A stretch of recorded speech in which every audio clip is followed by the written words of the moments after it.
सभी साथियों को मेरा नमस्कार। आज हम कुछ एमसीआरई के रिगार्डिंग जो इम्पोर्टेंट टॉपिक्स हैं ऑप्टोमेट्रिस्ट पोस्ट के रिगार्डिंग उसको हम डिस्कस करने वाले हैं। तो जैसे कि मैंने पिछली वीडियोस में मैंने कुछ टॉपिक्स को कवर किया था। अभी हम कुछ टॉपिक्स और कवर करने वाले हैं जिसमें आपका optical aberrations of the normal eye है। इस टॉपिक से काफ़ी क्वेश्चंस वगैरह आते हैं एब्रेशंस को लेकर के। तो इस टॉपिक्स पे हम डिस्कस करते हैं कि एब्रेशंस क्या हैं और कितने टाइप्स के एब्रेशंस हैं। बुक्स में कितने टाइप के एब्रेशंस दे रखे हैं और इंपॉर्टेंट पॉइंट्स क्या क्या हैं जो हमें याद रखने हैं। फर्स्ट ऑफ ऑल हम देखते हैं डिफिनीशंस की बात करते हैं। तो यहाँ पर डिफिनीशन दे रखी है कि lapses from perfection are called aberration. इसका मतलब ये हुआ कि कोई भी चीज़ जो हमें परफेक्शन से रोकती है वो एब्रेशन कहलाती है। हालांकि जो आई है एक अपने आप में पूरा ऑप्टिकल सिस्टम है।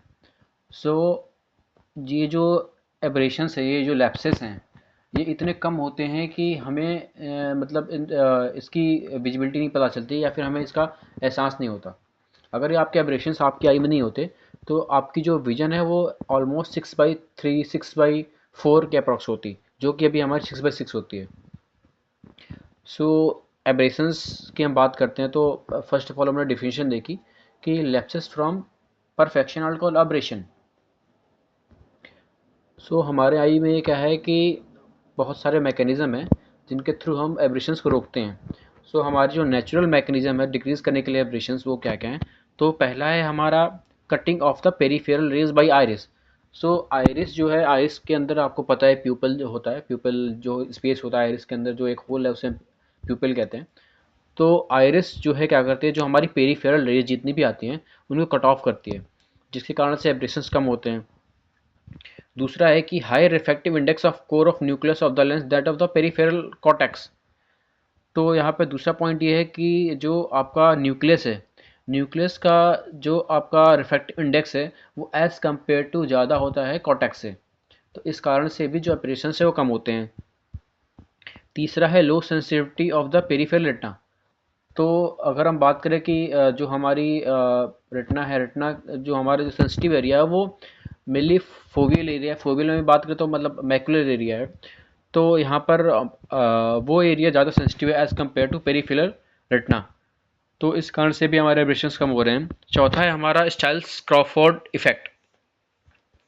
तो स्टाइल्स क्रॉफोर्ड इफेक्ट बोलता है कि more sensitivity of the retina to perpendicular rays than the oblique rays. तो यहाँ पर ये बता रहा है कि जो आपकी रेटिना है वो रेटिना परपेंडिकुलर रेज के लिए ज़्यादा सेंसिटिव है as compare to oblique rays के लिए।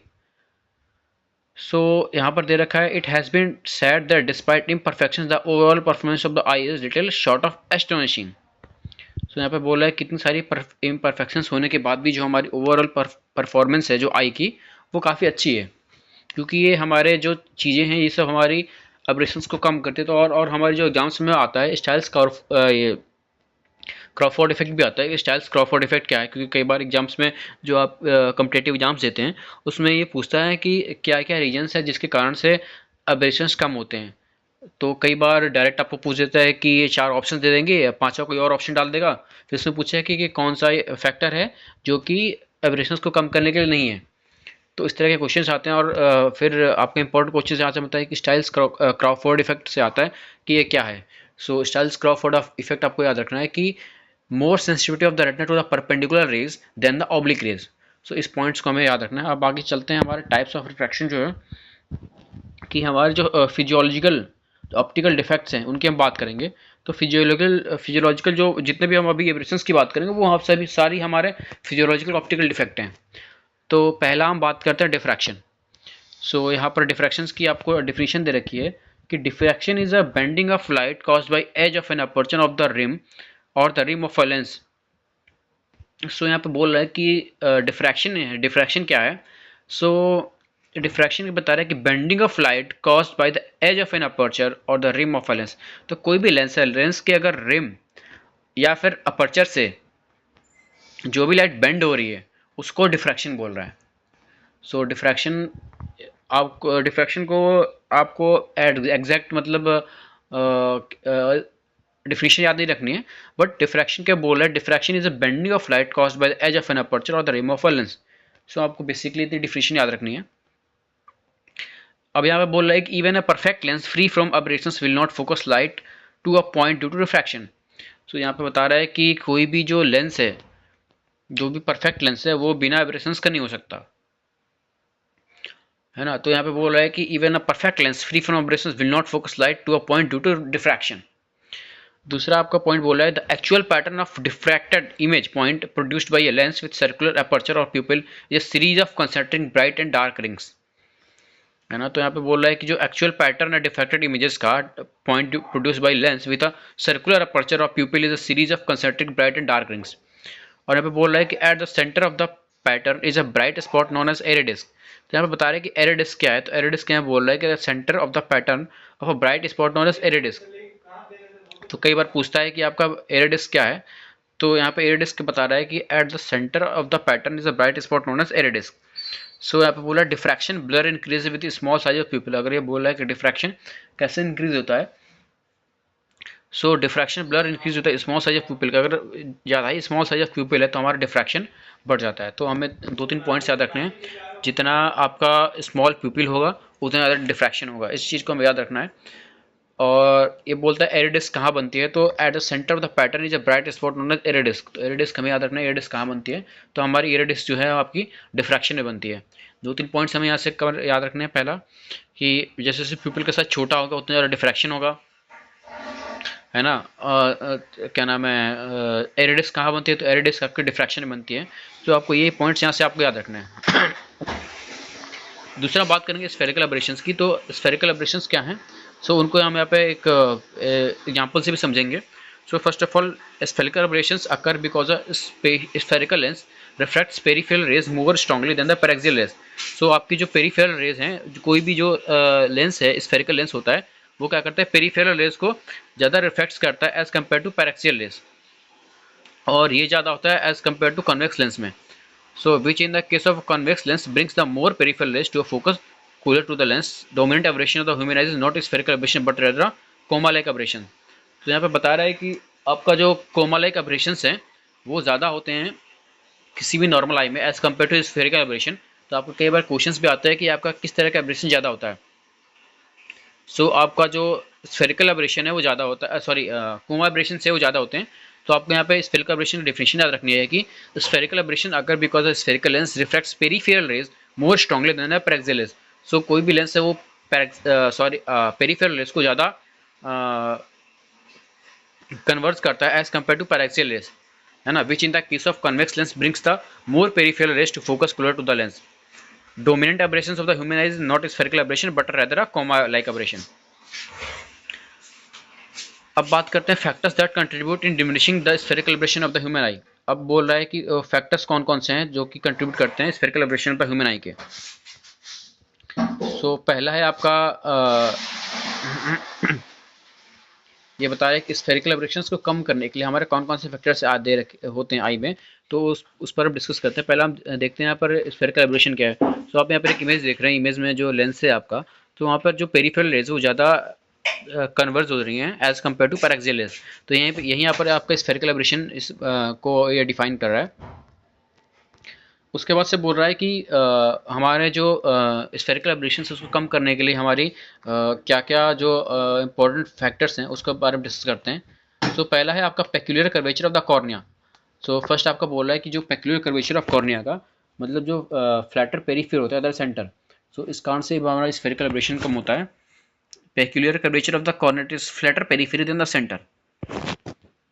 उसके बाद से हमारा दे रखा है peculiar structure of the crystalline lens. मतलब आपको दो चीज़ याद रखनी है। फर्स्ट ऑफ ऑल कि peculiar structure of cornea, peculiar structure of lens, ये दोनों मिलकर के स्फेरिकल एब्रेशंस को कम करते हैं। तो इस चीज़ को हमें याद रखना है।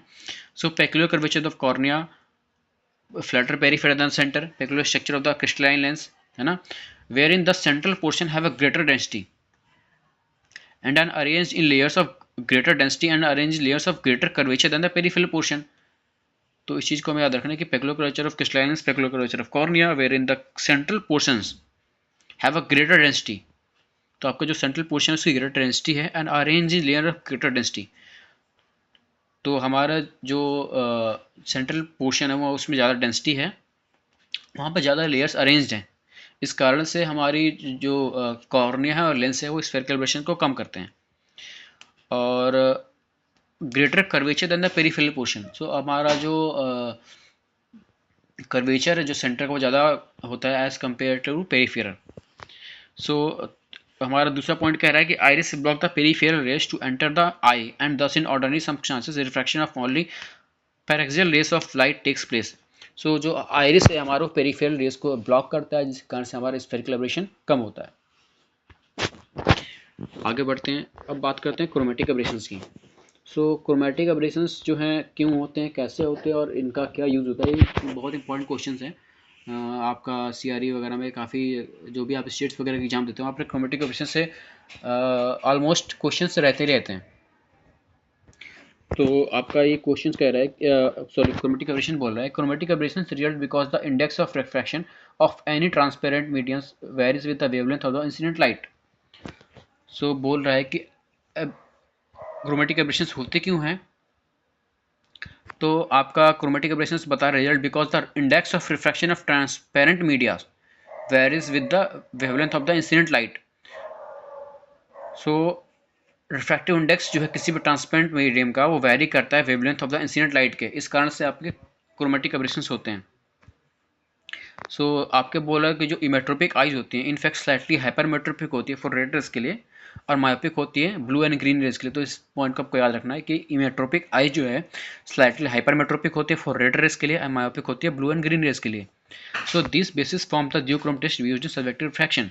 सो आपका पूछता है कि कई बार सब्जेक्टिव रिफ्रैक्शन में ड्यूक्रोम टेस्ट होता है, उसमें पूछता है कि आपका कौन सा फिनोमेना वर्क करता है, तो आपका क्रोमेटिक एब्रेशंस वर्क करता है, आपका क्रोमेटिक एब्रेशंस वर्क करता है सब्जेक्टिव फ्रैक्शन में ड्यूक्रोम टेस्ट में, है ना। तो emmetropic eyes in fact slightly hypermetropic for red rays and myopic for blue and green rays. So this basis forms the duochrome test used in subjective fraction. The effect of the chromatic aberration is minimized by the rather narrow spectral sensitivity bands of the long and mid wavelength cones and the fact that the fovea is largely lagging in blue cones. तो बोल रहा है कि the effect of chromatic aberration is minimized by the rather a narrow spectral sensitivity bands of the long and mid wavelength cones and the fact that the fovea is largely lacking in the blue cones. अब बात करते हैं आपका जो आपका next abrasion है वो है डिसेंटरिंग। सो डिसेंटरिंग की बात करते हैं, तो डिसेंटरिंग यहाँ पे इमेज थोड़ा क्लियर नहीं है, तो डिसेंट्रेशन की बात करते हैं तो जो cornea and lens surfaces alter the direction of incident raise. ये आपको पता है कि कॉर्निया और जो लेंस हैं वो जो भी रेज आती है उनको अल्टर करते हैं डायरेक्शन उनकी, है ना, causing them to focus on the retina, जिस कारण से आपका इमेज जो है वो रेटिना पे बन पाती है। Actually these surfaces are not centred in a common axis. So कई बार हमें लगता है कि कॉर्निया और लेंस जो है एक कॉमन सेंट्रल एक्सिस पर हैं, बट ऐसा नहीं है, वही यहाँ पे बता रहे हैं एक्चुअली। तो इसी कारण से हमारा जो डिसेंट्रेशन फेनोमेना डिफरेंट एब्रेशंस आता है, तो actually these surfaces are not centred in a common axis, the crystalline is usually slightly decentred and tipped with respect to the axis of the cornea. तो यहाँ पे जो लेंस है वो हमारा स्लाइटली डिसेंटर्ड होता है and tipped with respect to the axis of the corner and with respect to the axis of the corner and with respect to the visual axis of the eye. So यहाँ पर हमारा जो crystalline lens है वो थोड़ा ज़्यादा डिसेंटर्ड होता है एज कम्पेयर टू कॉर्निया, इस कारण से हमारे क्रोमेटिक एब्रेशंस आते हैं। तो यहाँ पर बोला it has been reported that the centre of the curvature of cornea is situated about 0.25 mm below the axis of the lens. So यहाँ पे बोला it has been reported that the centre of curvature of cornea is situated 0.25 mm below the axis of the lens. However, the effect of deviations are usually so small that they are functionally neglected. तो यहाँ पर बोल रहे हैं कि जो however the effects of deviations are usually so small that they are functionally neglected.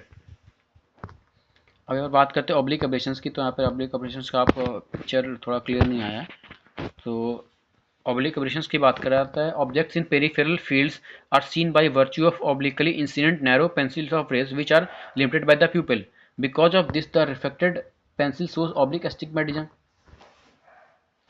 The peripheral portion of the lens will form Sturm's conoid and therefore in any peripheral oblique axis two line foci will be formed. तो यहाँ पे oblique aberrations की बात कर रहा है कि तो बोल रहा है कि objects in peripheral field are seen by virtue of the obliquely incident narrow pencil of rays which are limited by pupil.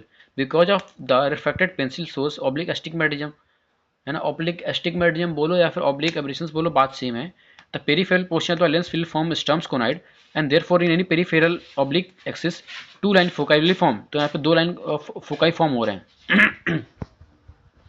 Likewise, the emergent pencil from the peripheral retina are also affected with oblique astigmatism. If there is emergent pencil from the peripheral retina are also affected with the oblique astigmatism. Oblique astigmatism is much more evident when biconvex or biconcave lenses are used and is considered reduced by the use of best meniscus and periscopic lenses. So oblique astigmatism जो है वो much more evident होता है when biconvex और biconcave lens use होते हैं। तो meniscus lenses जो होते हैं आपके या फिर पेरिस्कोपिक लेंसेज होते हैं उसमें ऑब्लिक एस्टिग्मेटिज्म कम होता है। तो हमारा लास्ट एब्रेशन से कोमा एब्रेशन से, तो कोमा एब्रेशन ये बोल रहा है कि different areas of the lens will form foci in planes rather than chief focus. तो यहाँ पे बता रहा है कि जैसा कि आप पिक्चर में देख सकते हैं कि जो भी आपके इंसिडेंट रेज हैं वो लेंस से पास होकर के एक चीफ फोकस के अलावा अदर कहीं फोकस हो रही हैं, उस फिनोमेना को कोमा एब्रेशंस बोल रहा है। तो different areas of lens will form foci in planes rather than chief focus. This produces in the image plane a coma effect from a point source of light. As with spherical aberration the limitation of the rays to the axial areas of the lens can reduce this effect.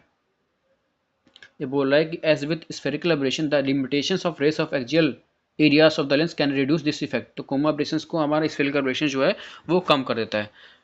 सो आज के लिए इस topic में इतना ही। बाकी अभी मेरी ये जर्नी शुरू हुई है तो मैं थोड़ा सा हेजिटेट हो रहा हूँ या फिर मेरे थोड़ा समझाने के तरीके में थोड़ी सी गड़बड़ी हो सकती है, बट ये मेरी शुरुआत है। तो जो भी मेरी गलतियाँ उनको थोड़ा माफ़ करने की कोशिश कीजिएगा या फिर नेगलेक्ट करने की कोशिश कीजिएगा। मैं अपने नेक्स्ट वीडियोज़ में अपने आप को सेल्फ इम्प्रूव करने की कोशिश करूँगा ताकि और आपको अच्छा कंटेंट प्रोवाइड कर सकूँ एमसीआरई के जो भी टॉपिक्स हैं उनको रिलेटेड। बाकी मिलते हैं आपसे नेक्स्ट वीडियो में, तब तक के लिए जय हिंद जय भारत।